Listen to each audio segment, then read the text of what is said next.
punya semuanya. Tuh lihat, nih. Tabarakalladzi biyadihil mulk, alladzi biyadihil mobil. Sesungguhnya di tangan Allah lah semua mobil itu berada.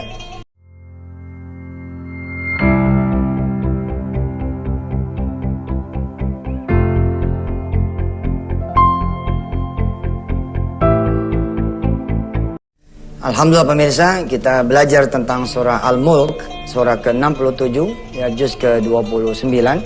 Insyaallah mudah-mudahan ini menjadi hadiah lebaran buat saudara-saudara semua. Parsel dari Antv, dari saya atas izin Allah Subhanahu wa taala. Kita mulai masuk dari surah Al-Mulknya sendiri, yakni dia adalah artinya kerajaan, kingdom. 30 ayat, semuanya Makkiyah, diturunkan di Mekkah. Ayat pertama terdiri dari 3 frasa. Pertama tabarak, maha suci Allah. Yang kedua alladzi biyadihil mulk, di tangannya lah semua kekuasaan. Yang ketiga adalah wa huwa ala kulli syai'in qadir. Kemarin saya sudah mencontohkan ada satu dialog, dan insyaallah walaupun ini nanti bicaranya tentang dunia, tapi sesungguhnya yang kita sedang bicarakan adalah iman. Yang kita bicarakan adalah tauhid. Yang kita bicarakan adalah keyakinan. Kepada siapa? Kepada Allah ilahi rabbi. Ada dialog dari saya punya saudara, begitu ini ceritanya. Suf, 2-3 minggu sebelum Ramadan, bukan Ramadan tahun ini, Ramadan tahun berapa begitu. Suf, nanti saya pinjam mobil ya, gitu. Saya bilang sama dia, jangan pinjam, minta aja. Dia kemudian bingung. Dia bilang, minta, emang boleh? Karena persepsi orang adalah minjem aja belum tentu dibagi, apalagi kemudian minta. Tapi saya bilang, jangan ama aneh. Mulailah dia paham. Siapa? Ame Allah. Iya, saya bilang, pinjemnya, mintanya sama Allah. Baru dia kemudian bertanya, ya, caranya bagaimana? Itu pun sebelumnya dia bercanda dulu gitu. Apa kata dia? Emang Allah punya mobil? Saya bilang, Allah punya semuanya. Tuh lihat, nih. Tabarakalladzi biyadihil mulk, alladzi biyadihil mobil. Sesungguhnya di tangan Allah lah semua mobil itu berada. Alladzi biyadihil modal, di tangan Allah lah semuanya itu modal. Alladzi biyadihil obat, di tangan Allah lah semua obat itu berada. Alladzi biyadihil rumah, di semua rumah itu milik Allah. Alladzi biyadihil anak, alladzi biyadihil jodoh, alladzi biyadihil apa lagi? Karir, alladzi biyadihil gaji, alladzi biyadihil hasil, alladzi biyadihil toko, semua al-mulk. Bahkan alladzi biyadihil jannah, di tangan Allah semua itu surga. Masya Allah. Nah, orang kan biasanya mikirnya begini ya. Maka saya suka bilang begini. Jangan melihat pada kemampuan diri yang serba terbatas. Tapi lihatlah kemampuan Allah yang tidak berbatas. Wah, ini saya pegang banget nih kalimat ini. Sesungguhnya ini adalah manifestasi dari Tabarak alladzi biyadihil mulk wa huwa ala kulli syai'in qadir. Maha suci Allah yang di tangannya segala kekuasaan dan dia maha mampu atas segala sesuatu. Biasanya orang yang gak punya duit akan mikir begini, jangan kata buat beli, buat nyewa aja saya nggak punya. Karena saya punya ponakan, punya adik, punya saudara, punya mobil. Saya mendingan ngomong dah ke dia, ke ponakan begitu. Nah, ini saya bilang salah besar. Ngomongnya kemana? Ke Allah aja. Jadi mulia, jadi ibadah. Pengharapan kepada manusia bisa kecewa. Kalau kecewa bisa berantem loh. Coba aja gak dipinjemin sama Yusuf Mansur, bisa berantem itu. Kaya aja lo gitu misalkan ya. Benar itu. Kita pinjem nih sama teman kita. Wah lo udah begini aja lo nggak mau bantu gua. Bukan salah dianya, salah ente, kenapa ngarap sama dia? Kadang-kadang ada orang susah begini nih ngomongnya. Percuma kita mah dekat sama orang kaya nggak dapat apa-apa. Yang salah siapa? Dia yang salah, kenapa ngarap sama orang kaya? Jangan ngarap sama orang kaya, ngarap sekalian sama yang maha kaya. Selesai itu. Nah, ketika dia nanya caranya gimana? Nah, ketika nanya caranya sederhana. Yakinkan Allah itu memiliki mobil. Yakinkan diri bahwa Allah Maha Kuasa meminjamkan mobil, membelikan bahkan mobil. Setelah itu lakukan cara-cara yang Allah seru. Apa? Sederhana cara yang Allah seru. Doa, sholat, sedekah. Gitu aja. Enteng bos. Doa, sholat, sedekah. Amal-amal lain penghias, ya, penguat, pendorong, penyempurna. Apa diantaranya? Baca Quran. Habis baca Quran, minta sama Allah. Ustadz tuh, bicara dunia lagi tuh. Aduh, ini bukan bicara dunia, ini bicara keyakinan.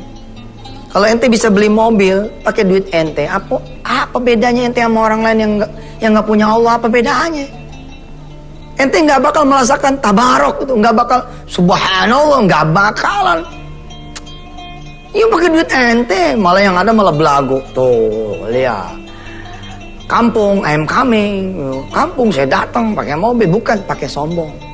Sesungguhnya ente bukan lagi naikin mobil, ente lagi naikin kesombongan. Pulang hancur itu mobil. Tapi kalau dibeli dengan kerendahan hati, yang muncul apa? Subhanallah terus. Yang dijual apa? Subhanallah terus yang dijual. Apa contohnya? Begitu pulang kampung, oh itu ada, wah lihat nih mobil subhanallah ini nih, masya Allah, kiamullah, bla bla bla. Tapi saya jadi sombong? Enggak lah. Untuk motivasi orang kok. Insya Allah. Kecuali sih lo begini, turun dari mobil begini, nih hasil tahajud. Ya semua orang yang paham kalau itu mah lo norak namanya. Tapi kalau ngomong, wih baru nih mobilnya, bu. Misalkan itu orang pada senang, terus kita bilang, Mas, kalau pengen punya kayak begini tahajud, Insya Allah. Saya dibilangin tuh Cuk Mansur, ya hasilnya alhamdulillah, subhanallah. Nah, saya punya saudara, saya bilang begini, Kak, ada nggak duit 500.000? Apa dia jawab? Sedekah ada nih. Ya, gue bilang. Udah tahu muka saya, muka sedekah begini, pakai nanya sama saya, ya suruh sedekah. Sedekah ya? Iya sedekah. Ah ya. Ya udah, ntar kakak sedekah dah. Ya silakan sedekah. Sedekah tuh dia 500.000 ceritanya. Habis sedekah tuh dia telepon. Gimana nih Ustaz? Udah sedekah tuh. Jangan nanya sama saya tuh, nanya sama Allah gimana? Masa nanya sama saya, lu bayar gue bukan ke saya? Ini pemirsa, boleh lu nanya sama Allah. Nanya sama Allah tuh boleh. Ada orang bilang gini, Ustaz, emang boleh nagih sama Allah? Boleh. Boleh. Allah mah bukan gubernur. Allah bukan wali kota. Allah bukan bos, bukan majikan yang bakal tersinggung kalau ente tanya. Enggak, Allah mah makin ente tanya makin Allah demen. Namanya perlu. Namanya perlu gitu sama Allah. Tadinya nggak pernah ngarep, sekarang ngarep. Kita berharap betul tabaroknya terjadi sama kita. Nanti kan Allah lihat, apa sih yang membuat saudara saya ini bisa dikabul mobilnya? Tergantung, kalau memang dia pengen sombong, bisa jadi nggak dikabul. Terus kalau ada orang bilang gini, ada loh yang cuma pengen sombong tapi dikabul, bukan dari Allah tuh, dari setan biasanya. Makin memperdaya dia, makin tinggi tuh nanti kesombongannya. Subhanallah. Ada yang mau lewat katanya, silakan.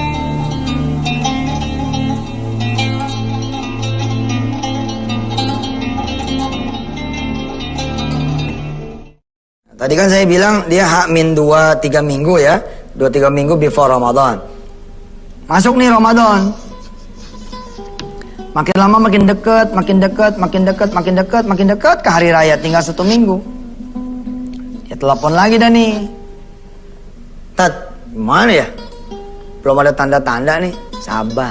Sabar aja. Insya Allah nggak bakal meleset. Saya hibur nih. Tapi hibur ini sebenarnya bahaya ya, mengurangi keyakinan nanti. Apa hiburan saya? Ini cerita atasnya Allah. Kalau nanti pun lebaran ini lewat, nggak dapat mobil, baik sangka sama Allah. Siapa tahu kalau dikasih mobil, nanti malah masalah. Tenang aja. Subhanallah, ternyata benar. Menjelang hari raya, ada dia punya tetangga datang ke dia. Pak, saya mau pulang kampung. Udah klasik dah begini dah.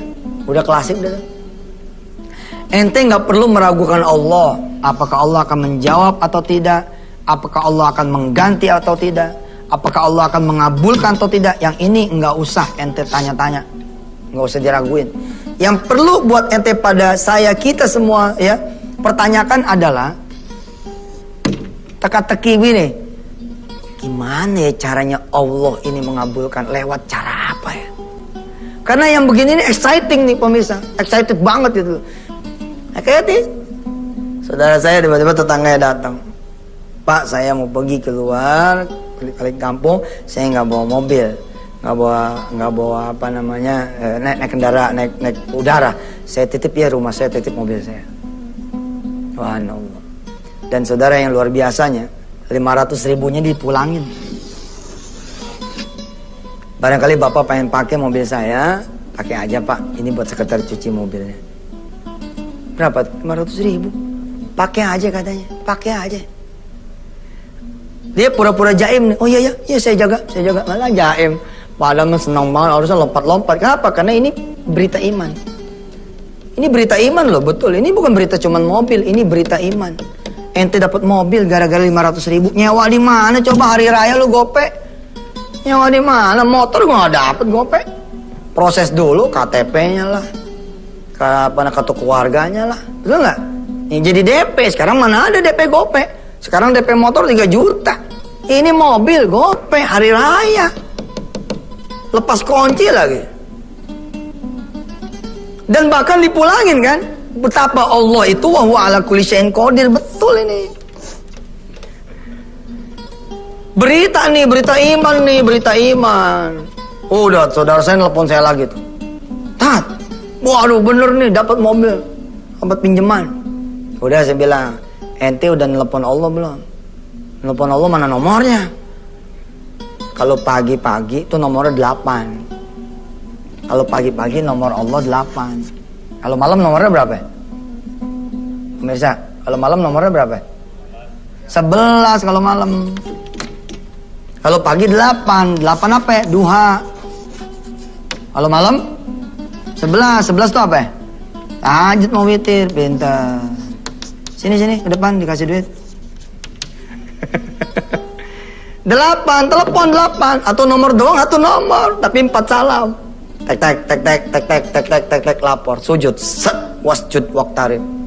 Sujudlah pada Allah Subhanahu wa taala dan mendekatlah. Bilang, makasih ya Allah, saya dipinjemin mobil.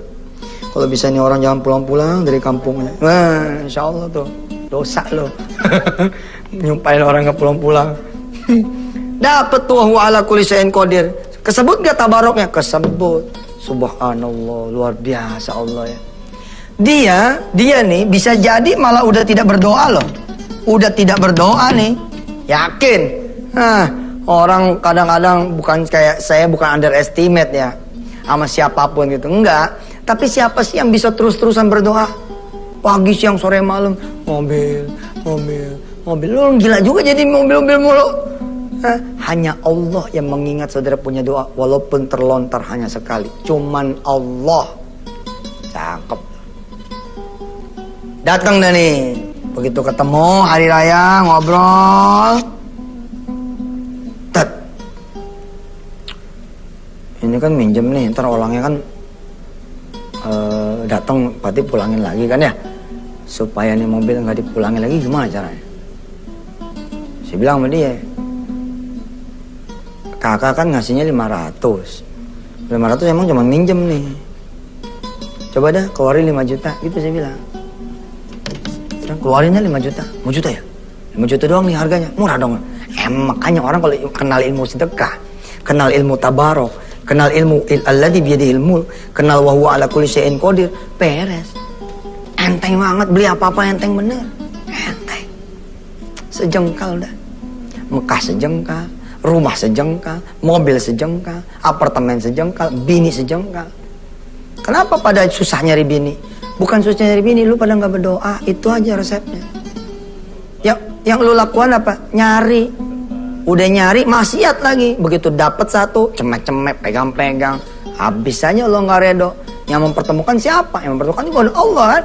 Nah abang saya ini, kakak saya nanya, kalau mobil ini nggak dipulangin lagi, bagaimana ceritanya? Gampang, tambahin aja udah 5 juta nih buat beli. Iya. Tadi dikeluarin deh. Keluarin sama dia tuh 5 juta. Nah lanjutannya seperti apa? Silakan lewat dulu.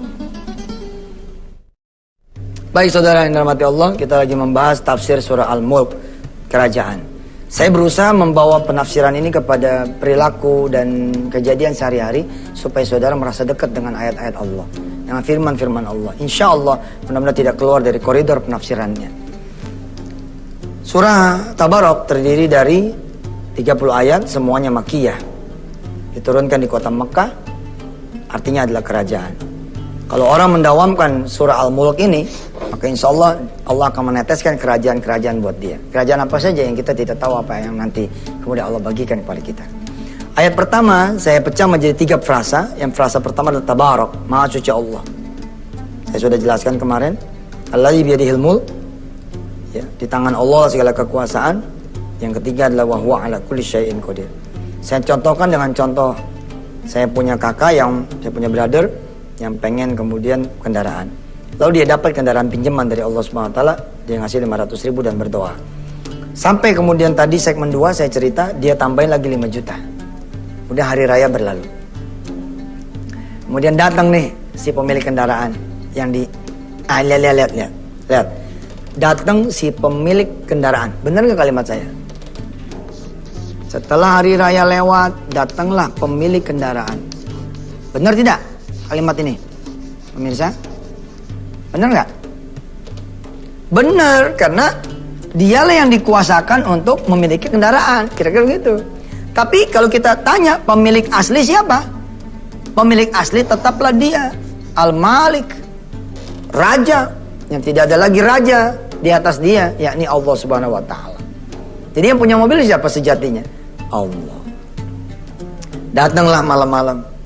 Pak, makasih udah jagain saya punya rumah, punya mobil. Ya, boleh saya minta kuncinya? Kasih nih kunci rumah. Kunci mobil masih dia tahan, bahasa gerak tubuhnya masih nahan nih.